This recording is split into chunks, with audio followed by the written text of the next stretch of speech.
Greg, first of all, thank you so much for this conversation. I've been looking forward to it. Just Oh, to, me as well. Yeah. just to sit down and have some of the conversations that we've had offline kind of recorded and captured, I think, for the world to see and also the people that we connect with and we have a relationship with to see as well. So I imagine that a lot of this conversation from my end is going to be giving flowers, Greg, because I'm so grateful for our relationship. I'm grateful for our friendship. I'm grateful for all the things I've learned in just this almost a year of just having a relationship with you. So I think that's going to be most of my aim, my angle for this conversation. So I'm going to begin with like giving you flowers and giving you some lilies, and then we'll get into a conversation that kind of, wherever we're led to talk about. So the first thing that I noticed in our friendship is that you are truly a servant, and I have a vivid memory of you helping me put the washer and dryer together in our apartment, and seeing you on the floor and like bumping your head. That was just an image. I'm like, this is the lead minister, the lead pastor of our church, and he's literally on his knees, getting dirty to help me put together this washer and dryer for my apartment, and like just stuff like that. And also, there's many times where I come in your office with a broken tripod, and you'll stop whatever you're doing to help me fix the tripod. And we're taking 30 minutes to try to figure it out, and you're dropping what you're doing to help me and to serve. And that's just with me. You've done that. I've seen many examples of that since I've been here with other people, and I know other people can give many examples of how you've served them. So thank you for your servant heart and your willingness to give. Also, speaking of people, people talk good about you behind your back. That's good to know. Yeah, yeah. The funniest thing I witnessed was that we had a lunch at Lorna, and you had to head out to go do something. You had to head out a little earlier, and they spent about 10 to 15 minutes talking about you and how good of a listener you are, and how wise you are, how much you know, and how much of a good person you are. And I think that's a beautiful thing to witness and to see so many people have a similar idea and perspective. And so I want you to know that. And also, you are a great listener. I feel heard, and I feel important as I'm doing ministry with you. Like I feel like my voice is valuable, and that you want to learn from me just like I want to learn from you. And that's just a beautiful thing, because you're much older than me. You got a lot more experience than I do. You're more wise than I am. I think a lot of that just comes with age. But you still listen, and you still want to know what I'm thinking, and that means a lot to me, and I really appreciate that. Another thing is you love your family. You talk highly of your family, and I really appreciate that. Like, you love your wife. That's very clear to me. And you also talk about my wife, and you ask about my wife, because so family seems to be something important to you, and that's so important to me, because I think I don't know, I wasn't trained to be a good family man as a minister. I think this is something I've kind of just learned through ministry, like to prioritize my family and to take care of my wife, and to just not let ministry take me away from that. Does that make sense? Right. And I think Yeah. you do a Yeah. good job at showcasing that and leading the way in that. So I'm just saying all this. You can push back if you need No, to. I totally appreciate everything you're saying, Yeah. and it's affirming. It's interesting to hear what other people see. Uh-huh. There's what you're trying to do, That's right. and sometimes you wonder whether what you're trying to do, how you're trying to live, whether it's being perceived or not. But to what you're saying, I mean, yeah, I listen to you because you've got a lot to share. I've learned from you in the last almost year. I've learned to be more. I mean, something you started doing immediately was you're more aware of kind of where you are emotionally or spiritually or physically. And you started when we started having these conversations that we would have on Mondays, and sit down. You would say, we started with kind of a formula. It's now just become, less of a formula, That's but right. it's still there. But it was like, well, where are you in these different regards? And I don't think I was giving enough attention to that. And you're very aware of kind of where you are in the moment, and then asking, so why? Yeah. And see, I've had a tendency to like just ignore how I'm feeling and just press on. Yeah. And I'm thinking, wow, I'm learning from Wesley something more healthy, to pay attention, and not to just disregard. Maybe that was my kind of default. Is like you just press on and you do it anyway, Yeah. and you don't stop and say, yeah, if I'm not feeling at ease, if I've got some anxiety, or why is that, and then address it. Yeah. So that's just one way, but in other ways as well. That's the one immediately that impacted me right off the bat. Was you were giving me a different way of thinking about paying attention to myself. So it's definitely a two-way street. I appreciate that. I'm enjoying learning from you, and yeah, I listen because I would be a fool not to, because you've got much to share. I mean, age brings you certain wisdom, but it's not only the aged who have wisdom. Yeah. You know, that's. I mean, I think of Jesus' statement: "A little child will lead them." So sometimes the wisest statement may come from someone with the least experience. So I don't make the assumption only experience matters. Wow. But sometimes the fresh perspective will come from, just kind of the innocent question of a child. Yeah. And everyone has to stop and think, wait a minute, the child just spoke something we all needed to pay attention to. So Well, yeah. I appreciate you taking the words of Jesus seriously in that way. Yeah. That's awesome. Got a couple more things, and then we can just kind of go where the conversation leads us. You are very much, on that note, you're very much okay with being wrong, and not like you want to be wrong, Right. but like you're okay with recognizing that, okay, there's some things that I may not see, and I may have a blind spot, right? And so this might be why you're so open to the perspective of another individual, or even if they don't have the training that you may have or the experience that you may have, because you recognize that there's limitations that you have. And I think that's really important to have as a leader, I think. Also, this is a funny thing. I think you are heavily influenced by Steve Jobs. And there are a couple things Just because I'm an Apple. You're an Apple guy. You love your Apple products. So do I. Yeah. You also, I think you're kind of minimalistic in your attire. I'm not sure if you've noticed that. Yeah. I was pretty much a minimalist myself before I got married, and then my wife was like, I need to help you dress. So, but your clothing's pretty consistent, and Yeah. I'm not sure if you know that Steve Jobs, he had a outfit, for most of his life. I think he had like a black shirt, blue jeans type of thing, right? I'm not sure if that's intentional on your part, but It's not intentional. I mean, but there's times to dress appropriately for a different kind of occasion, but I tend to be pretty casual and dressed down. And part of that comes from, it comes from this sense of, I'm aware of what people think of pastors, and I'm also wanting to deconstruct their preconceived ideas. Yeah. And so I don't want to look like your typical pastor because I don't plan on acting like. That's right. Ooh. And I want people to go, wait a minute, I don't want people to look and immediately think, oh, this guy must be, some professional. I would like them to think,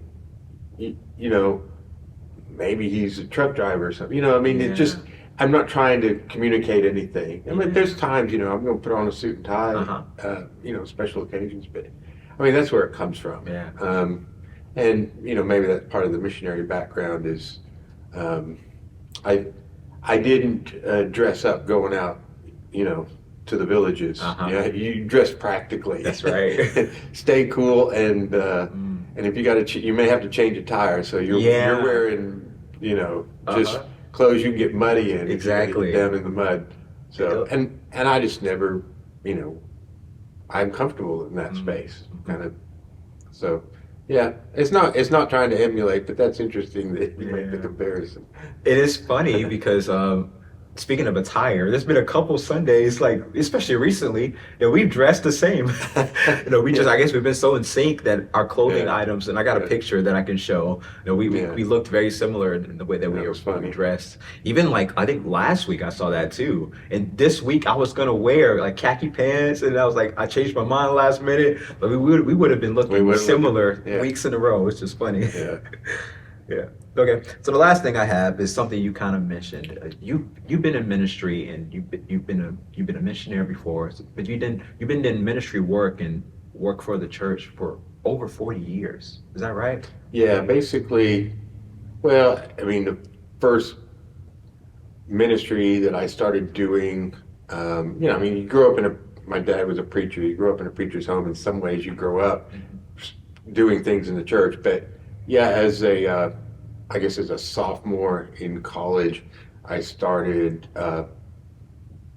first being an associate part-time minister at a little rural church near the college. The kind of thing, the kind of gig that a student gets. Uh-huh. And that was when I was 20 years old. So yeah, so it's like 40 years of constantly serving the church in some sort of way. Mm. Wow. That's a long time. And I don't know if I know anyone that's been in ministry that long. No, personally, I know it's out there, Yeah. right? So you did missionary work for, how long did you say? We were 8 years. 8 years. In Africa. Uh-huh. Yeah. Mhm. And I think the way that you do ministry, especially here at DF, I haven't seen it before. And I know a term for it that you might have used before, but I'm using it when I talk about it, is relational ministry. Mm. Relational ministry. I even started using the term that you use, church deconstructed in Yeah. some ways, Yeah. right? Mm-hmm. So, like, can you talk more about that and the importance of maybe a relational ministry perspective, especially in our context? Yeah. I mean, it's so ironic, given my personality and personal makeup. I'm probably not a person who would naturally be given to relational Uh-huh. ministry. So it's kind of weird that I intentionally try and do that. And really, where all of that comes from is from my African rural experience.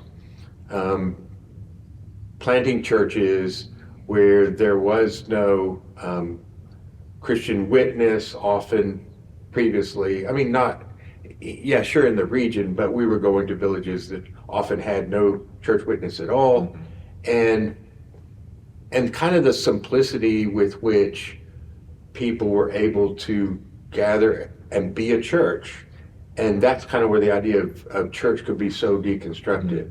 That you didn't need anything. Yeah. And if you're talking about people who are functionally illiterate, you don't even need to be able to read. I mean, you don't need Bibles. You don't even have to sit down and read. You need to talk about the stories. Yeah. But the majority of people couldn't read.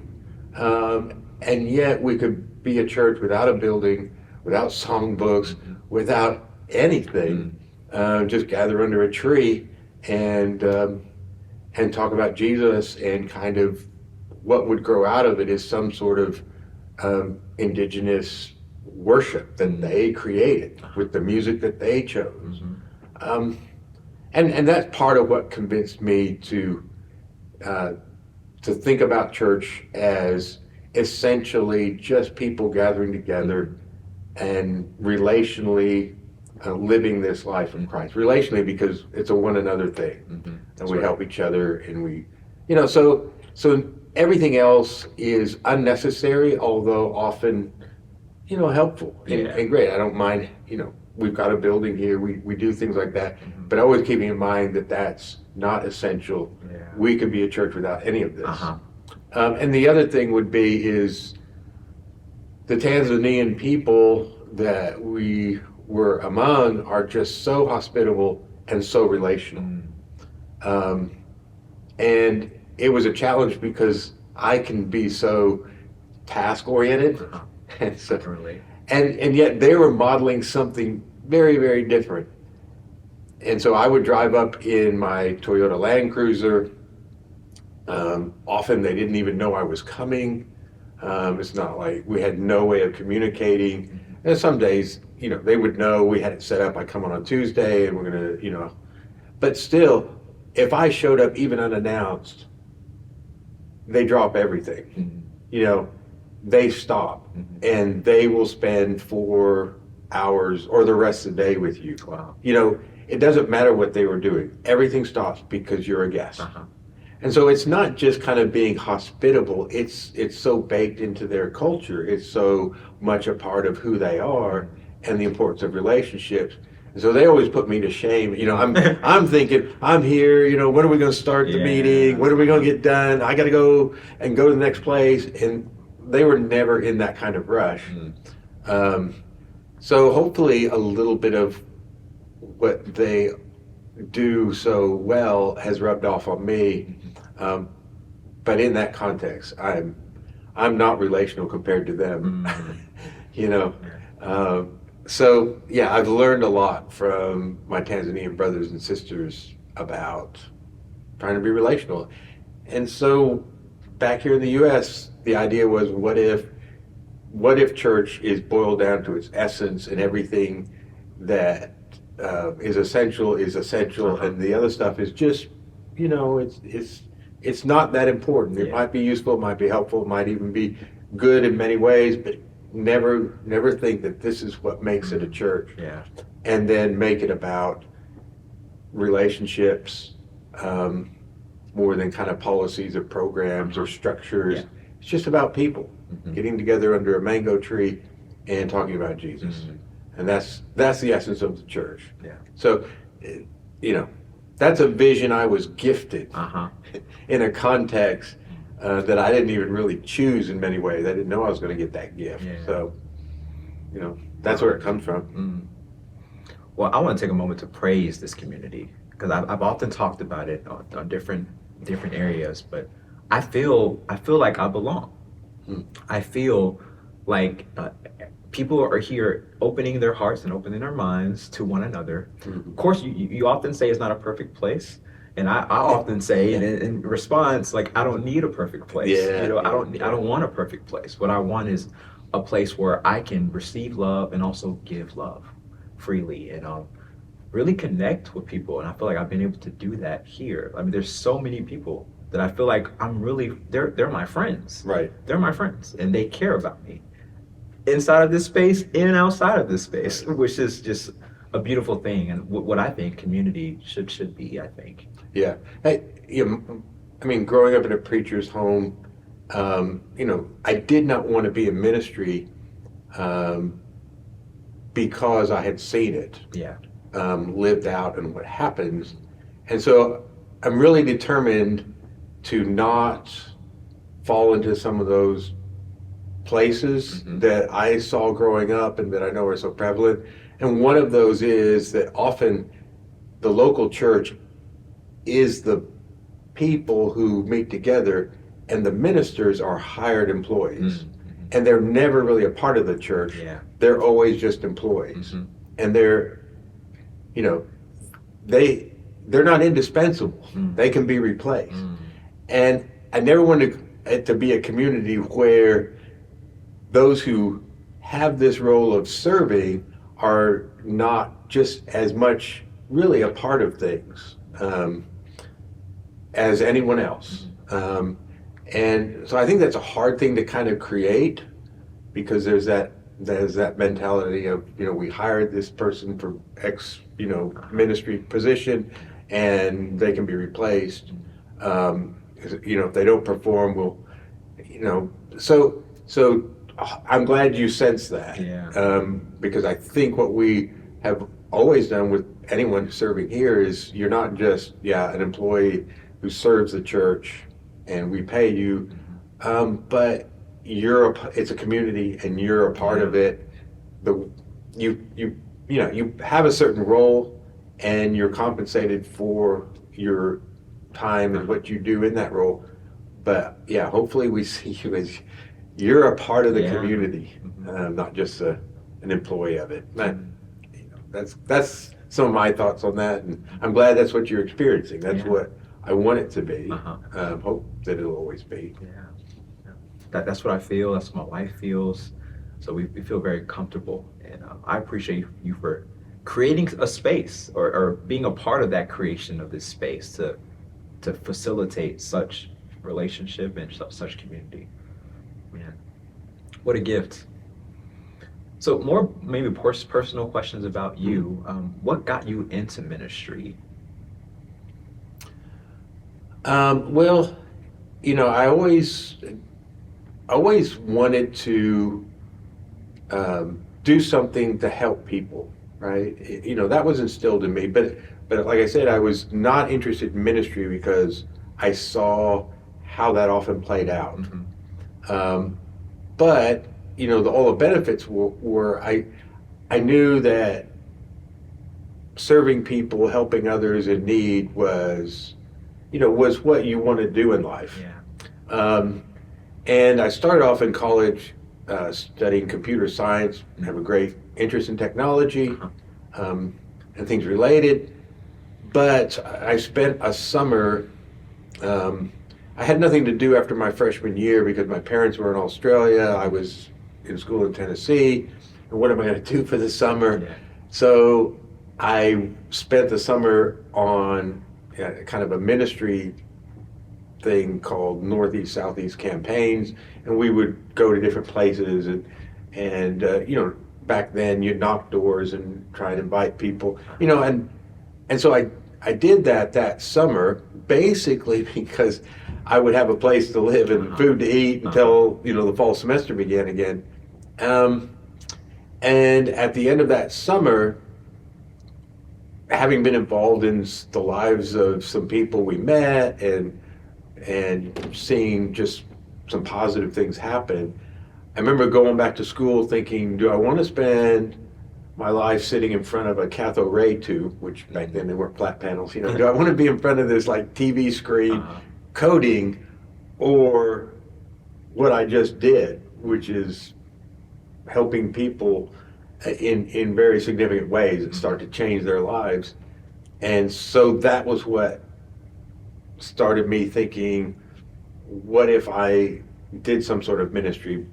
But I was more open to the idea of foreign missions than kind of the regular kind of classic role in a church of being, the preacher or a minister on staff. And so that's where I got interested, was foreign missions. It was something I knew I could do because I'd already lived part of my life in Australia. I thought, it's kind of a logical thing.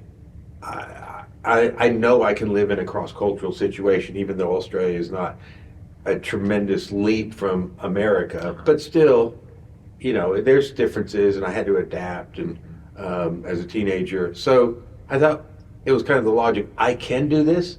Someone needs to do it. Why not me? That was kind of the reasoning. And so that's how I switched from computer science as a major to Bible and ministry. That's awesome. And you had an Australian accent. I remember I just heard about that recently. Yeah. Well, that's one of those adapt things. When people are calling you Yank, the Australians do not have a great affinity for Americans, and it kind of comes from World War II. Evident is what I heard. Yeah.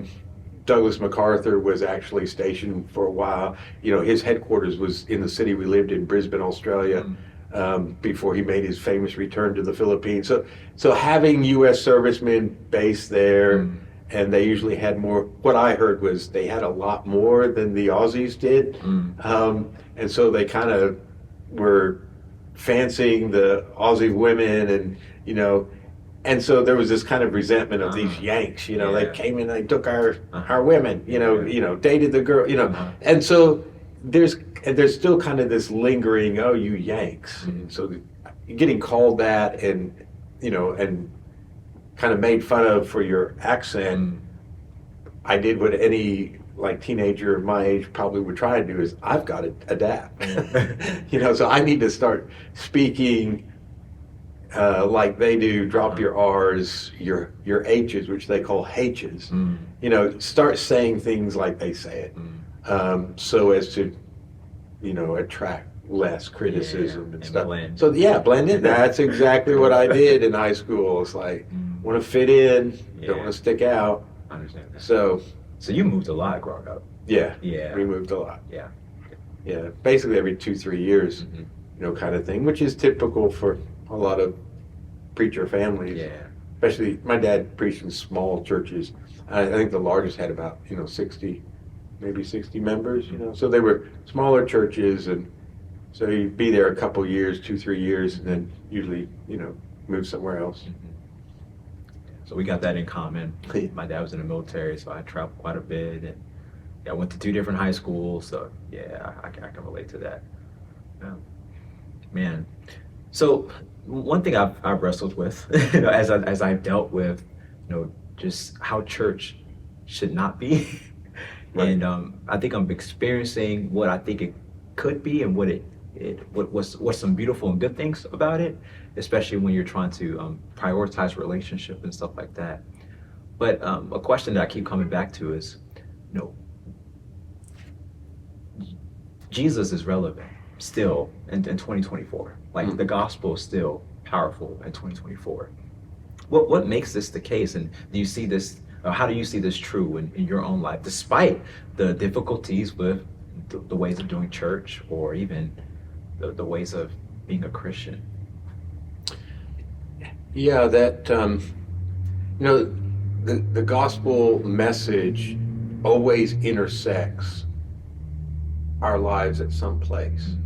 And one of the things that I learned a while back was where it intersects people's lives, where it's relevant, is not always the same place. I kind of grew up, was raised where it always intersects at one place. Your need for forgiveness and salvation. But in reality, it intersects everyone's life and therefore is relevant, but not always at the same spot. And so some of what we need to do as the church and as people proclaiming that good news is to find where it is intersecting with the people's lives we are speaking to or interacting with. And no, it's not always the same spot. Yeah. But it is relevant. It will speak to them. It will be good news. Now, what is that for that person? So that kind of, to me, opens up the possibilities about what does it mean to be church and what does it mean to proclaim the gospel. And that it's, and the realization it's always going to be changing, not because the gospel's changing, but because the context is always changing. Right. Like if we were to go to Mongolia and, go among some cattle herding tribal group, then our question would have to be, what does the gospel mean to these people? And what doesn't it mean? And it doesn't necessarily mean what it means to people living in Birmingham, Alabama right now. So that's an ongoing process, and even as the context and culture changes here, That's right. The message of the gospel, what it means and how it impacts people's lives will be different. So to me, that's part of what feeds into this. We'll never deconstruct the church and then reconstruct it and be done. It's always going to have to be deconstructed and then reconstructed for its time. Yeah. We don't need the church of the 1700s. We don't need the church of the 1950s. We don't even need the first century church because we're not first century Birmingham. That's right. Now hopefully we have connections to the faith of that first century church, but how it speaks to people today right here, that's an ongoing question that we have to answer. And we don't have an answer prepackaged for us. Wow. And I can't even look, well, how is it speaking to people in San Francisco, California in 2024? And then assume, and it'll speak the same way to people in Birmingham. It doesn't. So part of my problem when I was actually trying to interview with churches is they want to know what I was going to do. And I was always saying, first thing I'm going to do is do a lot of listening and find out the context, and then we'll figure out what that's going to be. And they wanted a plan. And I'm like, I can't bring a plan from Alabama and plug it in Arkansas. I mean, there's no guarantee that the context are the same and the lives of the people are the same. So to me, that's part of what thinking theologically entails. We're always having to ask, what does the gospel mean now? What does it mean to be the church here and now, in this place and this time? And we can't like put off those and say, well, someone else already answered that for us. No, we have to do the work ourselves. Wow. Man. And with that, you can't be rigid. No. Right? You gotta be flexible. And, oh man. And you're guided by all. I mean, it's not irrelevant how other people have articulated the faith or expressed the faith or lived out life as a church and a community, but you just can't say, I'll just take what they did and plug it in here. It'll work. There's just no sense that it will. Man. I mean, one of the, an example, I get everything, I got my master's before I left for Africa, and I always say I got my doctorate in Africa. There's no paper to put on the wall, but Yep. So the people group I went to only thought there were 4 sins. Now see, that the way I was taught to present the gospel is, you're a sinner and you're in need of salvation, but they're thinking, we're not sinners. There's only 4 things: the practice of black magic, theft, adultery, or murder. Those are the only 4 things, and a lot of people could genuinely say, I've never done any of those. So they didn't see themselves as sinners in need of salvation. And so the question was, how do I present the gospel to people who do not have a prior, inner conviction that there's something amiss that needs to be set right? And for example, what I discovered, pretty obvious, was that in the way they greeted each other, the standard greeting, and of course in that culture there's a very lengthy greeting process. You just don't go say hi and you're done. No. You ask, how are you? How are the children? How is the family? If you're more formal, you on an age-based thing, you either ask, who's your grandfather? Or what is your clan? I mean, there's this traditional way where you greet each other. But even if you're not going that formal, you still always ask, how are you? How's the family? How's the home? And they're always asking about peace. Are you at peace? Are the children at peace? And their word for peace is mola. So they say, ulim mola, are you at peace? Kukaya mola, is the house at peace? Banigiri baring mola, are the children at peace? Well, what's the connection to the gospel? Right? It's like they don't have this overwhelming sense of their sinfulness, but they have this overwhelming sense of wanting to find peace. Wow. Well, all you have to start saying is how Jesus has said, I am, the Prince of Peace, and I'll give you peace that you can't find in the world. So the gospel absolutely intersected where they were, but not in the way I've been told. This is where it'll intersect about their sin. No, it intersected about the good news of Jesus could be the peace that they were looking for. Wow. Right? And I'll give you another example. And this is where it drove home to me what was going on in the culture. So I heard this really old lady telling someone else after one of our, meetings. It probably wasn't a church yet. We'd just been preaching, and this old lady was talking to this other younger man and said, "Bujukum waka," as she departed. Like that was the parting greeting, well, not greeting, but the parting words of Bujukum waka. And I knew the 2 words. Bujukum means night. Waka means year. I had no idea why she had said night year, literally. Yeah. So I asked my the guy who was teaching me the tribal language, and he was doing that because he knew English. And so I asked him later, I said, what did she mean? And he smiled, because every time I was getting into the culture, he would smile. You know, it's like, oh, let me explain. You know, because I was delving into something, and it touched a chord with him, and he said, it is because the night is like a year, and some will suffer, and some will die and not reach the morning.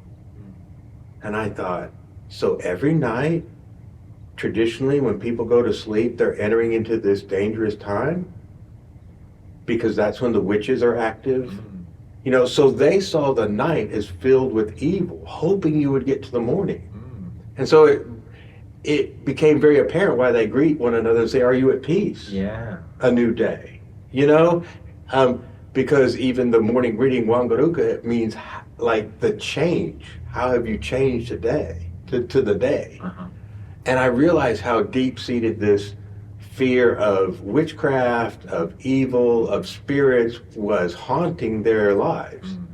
So they didn't have this sense of we're sinners in need of salvation. They had this sense of the world is dangerous, peace is a valuable commodity, you know, valuable thing to have, but we don't often have it. And so then it's like, I know how to preach the gospel here. It's about Jesus bringing his peace. Now we'll talk about sin, and we'll even talk about how more things are sin than you thought. Yeah. But that's not the starting point. The point is Jesus has brought us peace with God, with one another, a kind of peace that overcomes the fear that you experience every time the sun goes down. That Christ is with you. That's where the gospel was most powerful in the immediate context of those people. Wow. See, and so to me, the analogy is obvious. So what is it, and I'm not that I've got an easy answer, but what is it for Birmingham 2024? And of course, there's a lot of variety here, people in different places. So each person, where does the gospel speak to this person? What are they worried about? Where are their fears? What are they struggling with? And how does Jesus offer something? Wow. You know?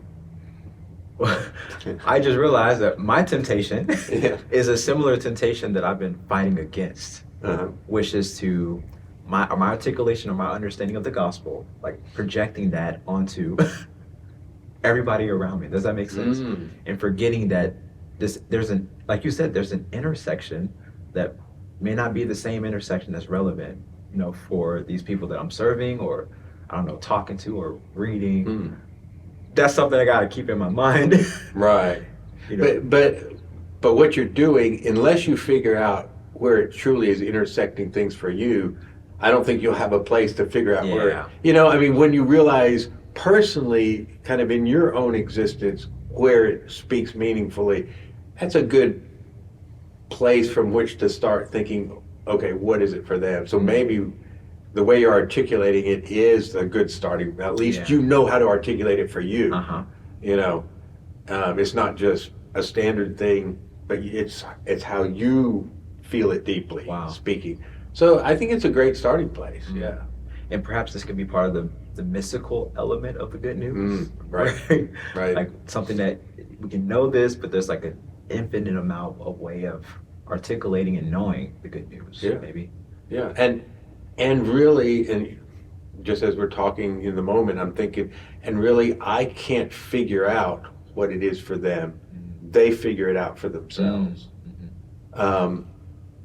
You know, maybe I will get some indications and think about how I can be presenting, but ultimately, they may surprise me with what they hear and what was meaningful, and I'm thinking, I had no idea that's what you would hear. Yeah. Which you and I know from lots of times when we teach or something, and someone comes up to you afterwards and they tell you what they heard, and you're thinking, I wasn't even planning on saying that. Did I even say that? Man. So they hear something personal, right? Through the Holy Spirit for them.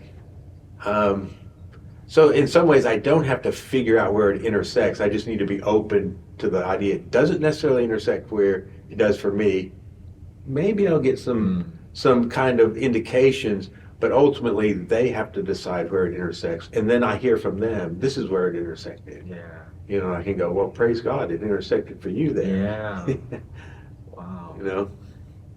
That, and I even, as you say that, I can see a lot of people having a problem with that approach. Yeah. Because what I think what it's saying is there's power within the individual, right? And they Right. can be empowered to make a discovery, just like you can be empowered to make a discovery.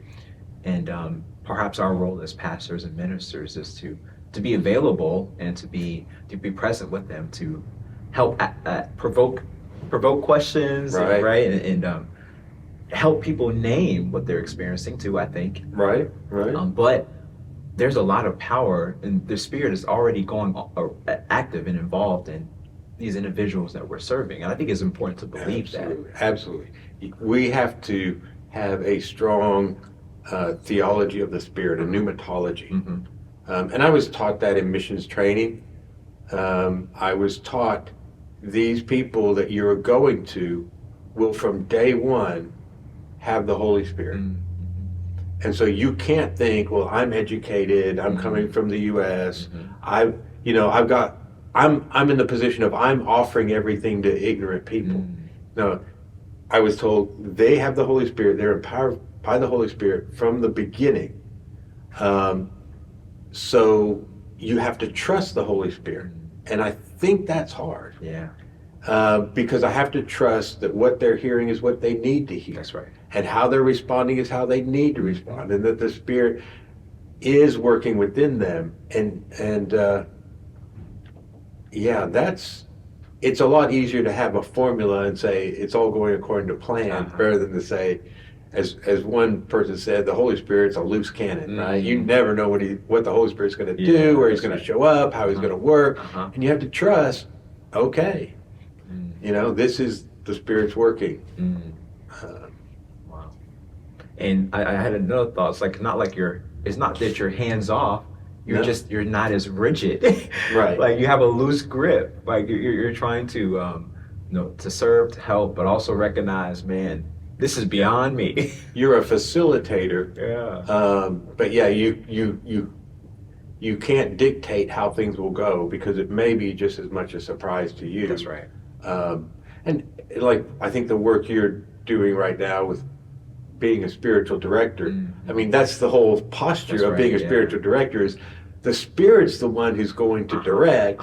I'm here to help this person find the Spirit's leading, and I've got a role to play. Yeah. But it's not I've always heard that, in a classroom, the teacher has information to give to the students.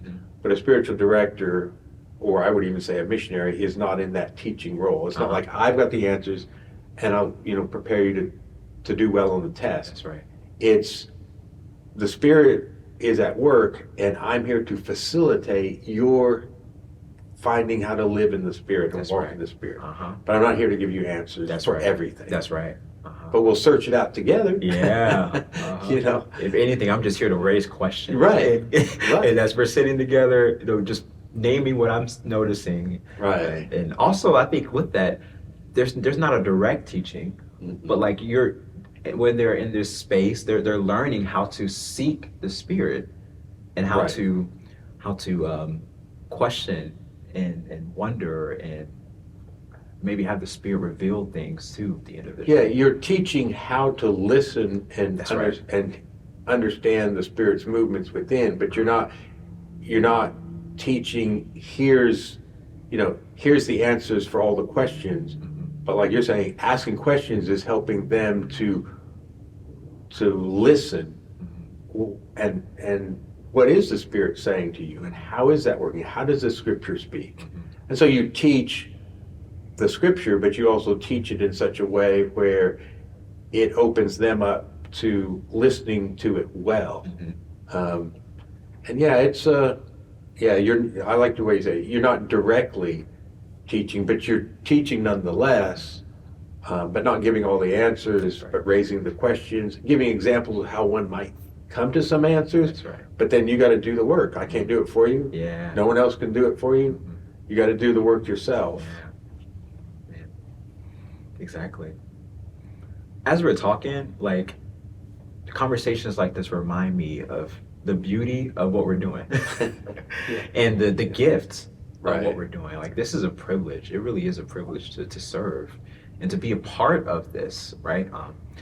Are you optimistic? I think you're going to say yes, but I want to know more about, as you think about the future of the church and the future of Christianity, are you hopeful? Oh, yeah, I don't know how else to be, because I believe very much in the kind of arc of redemption that Jesus talked about, that Paul talks about, that John talks about. Um, Jesus says, when I am lifted up, I will draw all men to myself. Uh-huh. And we could say that doesn't seem to be happening. We can either conclude Jesus was sorely mistaken, or something's still happening that we haven't seen played out. That's right. Yeah. So I don't know how else to be except to hear those words of Jesus and say, how can I not be hopeful? Somehow that Christ on the cross is drawing all men, all people, men and women, So I'm optimistic. That optimism is not couched in terms of organizational, sociologically defined entities of the church.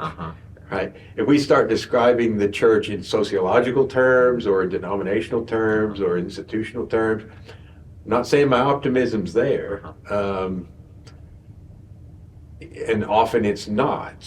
I see some of those structures as problematic and as actually getting in the way of the gospel and of relational living. Yeah. And we end up relating to each other in an institutional, organizational manner. Rather than authentically just as human to human, face to face. Yeah. So my optimism doesn't have to do with that kind of incarnation of the church, but I'm very optimistic about what I would consider the authentic, hard to define reality of God in his people. That's right. And that always flourishing, yes.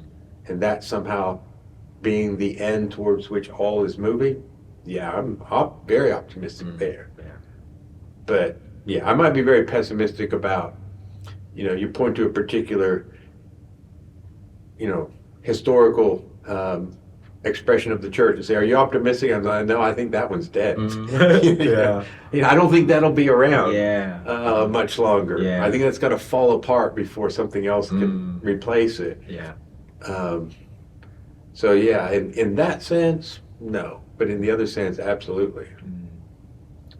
I think that's important. I think, and it's helpful to be reminded of that, because if you spend too much time watching the news or right, or reading certain articles, right, or looking at the data, looking at the data, even driving in traffic, you know what I mean? Right. It's like, man, it's all going to hell in a handbasket, right? It looks that way. Yeah, it looks that way. It's always looked that way. Yeah. Right. That's what we were talking about yesterday, John's presentation of the cross. The cross looks like that, but what John is insisting is the cross is actually the throne. Christ is glorified. So we have to see somehow what cannot be seen about the physical things, about even how they appear in history or in the moment, that there's something else unseen that we trust in. There's redemption at work, not just decay. Yeah.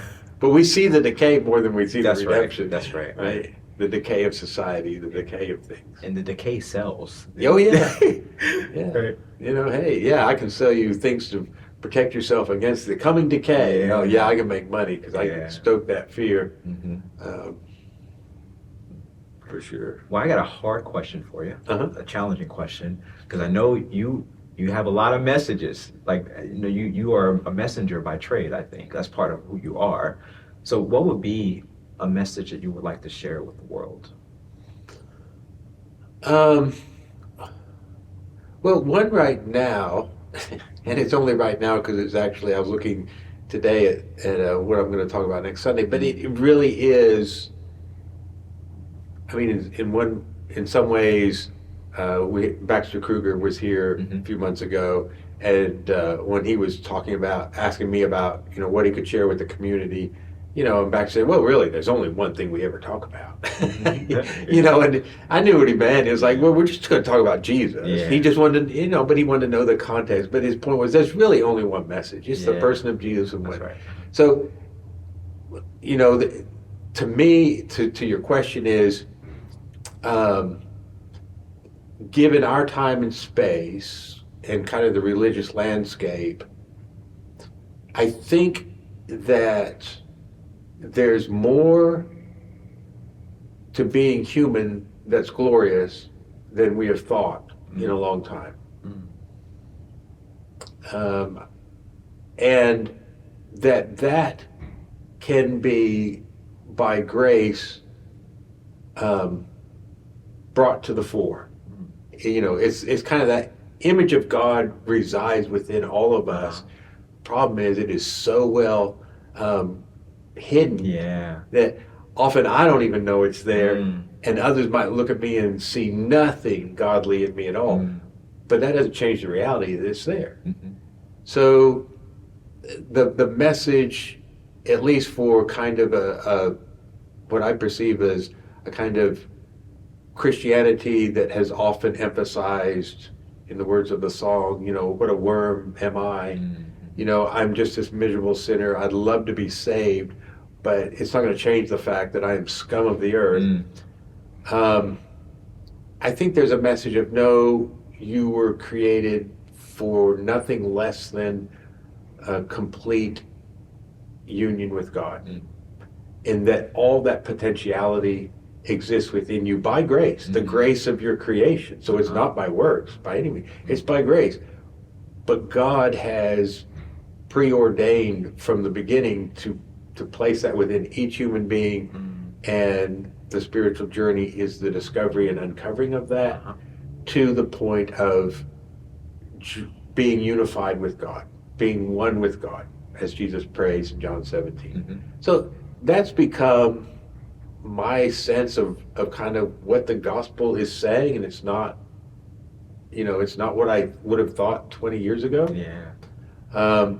So the message I want to share is the gospel, but it's kind of a more recent, for me in the last decade or so, a refined understanding of, well, what is the gospel? And I think it's this gospel of, we are the prodigals coming home. And home is our true home. It's always been our home. Maybe we've been off in the pig pen. Maybe we've known nothing but the pig pen, but we've got a home, and it's the place where we belong, and it's in the Father's embrace, and He stands ready to receive us. And so that to me is a message that lifts up humanity, and in lifting up humanity, then makes us value one another despite our differences, ideologically or whatever. It finds a kind of commonality. We're all humans, and we're all children of God. That's right. And we got to come home to that reality. So I don't know. At least that's what I'm thinking Monday morning. Yeah, right. So come home, right? Yeah. Right. A message of, you have a home. Yeah. Wow. And it's together. That's right. It's the us in God. Well, there's two messages that you've preached to me. Okay. Probably inadvertently, or I keep hearing it, and it's really stuck with me. First of all, that Jesus has come to show us the Father. I keep hearing that from you, and I keep seeing that in the scriptures, and I see that to be true. It's one of those obvious statements, right? Right. That it's like, oh yeah. And secondly, that God is not just loving. God is love itself, and love is a force that can change the world, can change how I view myself, how I view you, how I view reality. And it's important to preach that message, I think, and to preach both of those messages, along with the message you just mentioned. So I appreciate that. Yeah, they're certainly intertwined. It's interesting that, when you say you're hearing those two things, I'm thinking, those are things I'm trying to emphasize, and not things I've always emphasized over the last 40 years of working in the church, but it's my present understanding of, those things are important. All reality is nothing but love in different forms. That's right. The creation is the love of God turned into material things. If creation was created by God and God is love, then we look outside and we're seeing love Mm. as trees and sky and clouds. That's love in a material way. Uh-huh. So yeah, somehow that kind of understanding of everything that is love and an expression of love. Mm. At least for me, is changing. And has changed and still changes the way I think about things. It needs to still change how I think about things. Yeah. It's an ongoing thing. It's an ongoing conversation, right? Right. Wow. Right. Well, I feel like we can talk for hours. This is very easy. This hour just went by like that. It's been an hour. It's been an hour. Oh, okay. Yeah, right. I really appreciate you, Greg. I really appreciate our friendship. I'm sure this is not gonna be the last conversation we're gonna have on this YouTube channel. Well, good. So, I hope not. yeah. It's been a fun conversation. Yeah. Yeah, it would be so easy. And I love. So someone called me last week and wanted to talk about something I'd shared and wanted to ask me some questions, and they were so apologetic, going, "Oh, I'm sorry to take your time." I said, "Please don't be." I said, my newest, best ideas come often out of a conversation, not because I'm sitting by myself thinking, but because we're interacting. Exactly. I feel the same way. Yeah, it's always, I told that person in that conversation, I said, I said something that came to me in response to what you were asking, I just thought of it just now. I said, I have benefited from my conversation. So this person, I'm sorry to take up your time. I'm like, call anytime. I get good ideas when other people call me. That's right. And so, yeah, that's my experience. So why would we ever stop having conversations? That's right. Yeah. That's my experience. Yeah. There's something that happens. Yeah. To be, even like you're saying, when someone asks me to restate something, in taking that on, you always restate it a little bit differently. You know, you think, okay, how would I say this? And that's what I find to be the generative, it's life-giving aspect of having these kinds of conversations. So yeah, we're going to keep having them. Yep. And I feel provoked to ask one more question, just in light of what you said, especially about your Tanzanian experience. Yeah. Are you at peace? How are you? Yeah. That's yeah, thank you. I am and I'm not. That's a good question.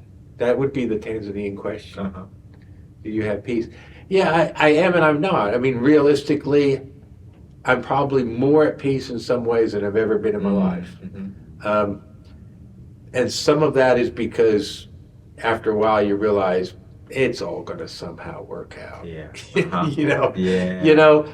And if it doesn't, it's still going to work out. That's right. It's just you don't have a long enough time frame in mind. It may not work out immediately, but in the end, God is good. It will work out. Not even in this lifetime necessarily.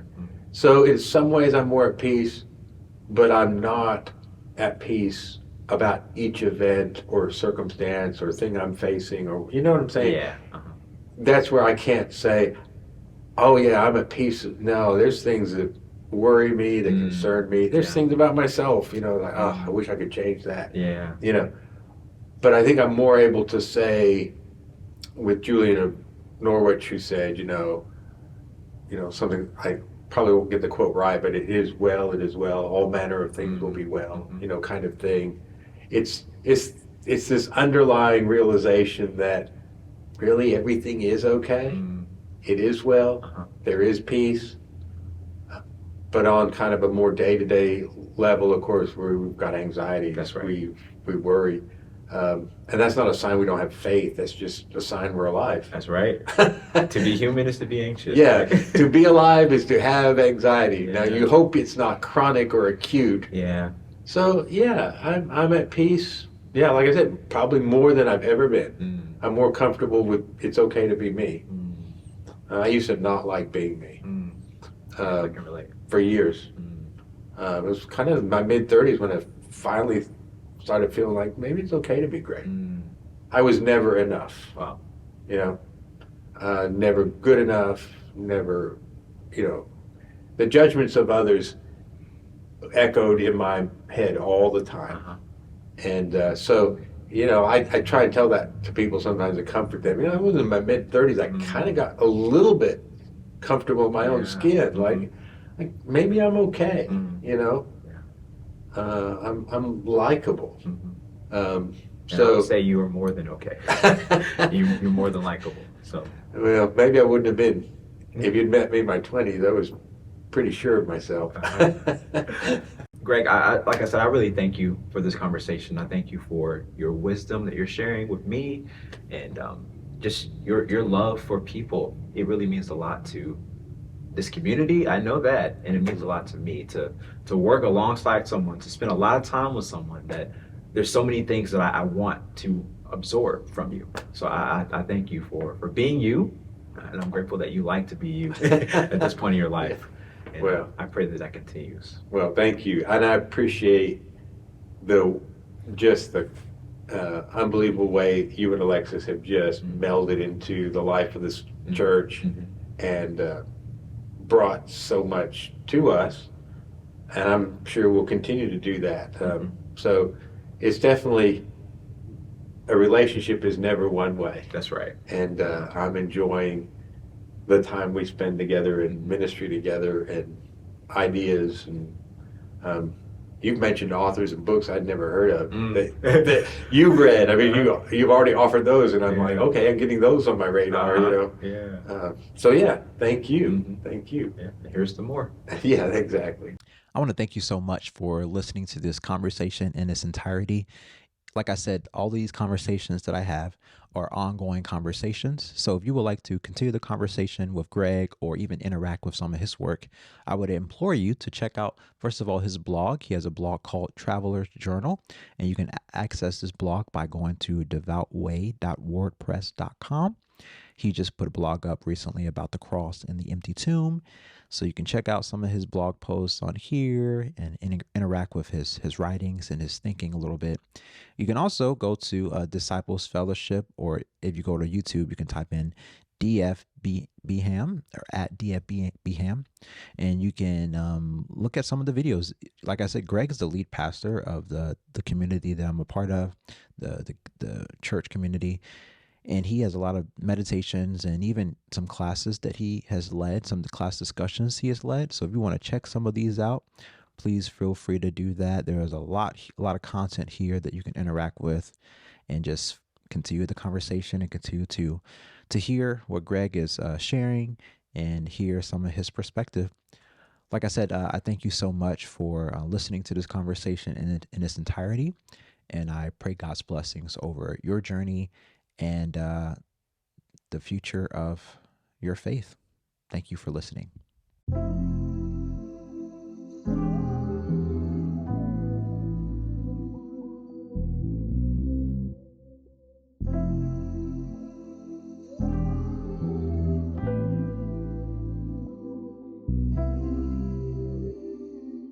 Let the ego go.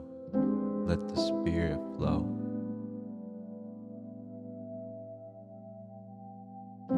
Let the ego go. Let the spirit flow.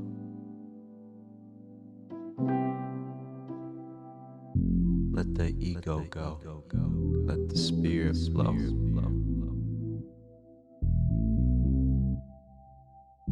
Let the ego go. Let the spirit flow.